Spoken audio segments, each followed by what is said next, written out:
নাটোরের উত্তর আলাইপুর নতুন পাড়ায় চলছে ব্যতিক্রমধর্মী গণেশ পূজা। ৩০ ফুট উচ্চতার গণেশ মূর্তিটি বিস্মিত করেছে দর্শনার্থীদের। নানা আচারে ৩ দিন ব্যাপী পূজা চলছে উৎসাহ উদ্দীপনার মধ্য দিয়ে। পূজার মূল আকর্ষণ ৩০ ফিট উচ্চতার বিশাল আকৃতির গণেশ প্রতিমা। নির্মাণ ব্যয় ১,২০,০০০ টাকা। স্থানীয় শিল্পীদের নিপুণ কারুকার্যে তৈরি প্রতিমাটি দেখতে দূর দূরান্ত থেকে আসছেন উৎসুক জনতা।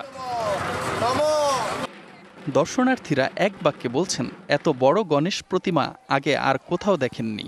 অনেক বড় করে বাংলাদেশের নাটোরে আমাদের পূজা হচ্ছে, খুবই ভালো লাগতেছে এসে। এখানে প্রচুর আনন্দ হয় আর আমরা সেই আনন্দের জন্য এখানে আসি।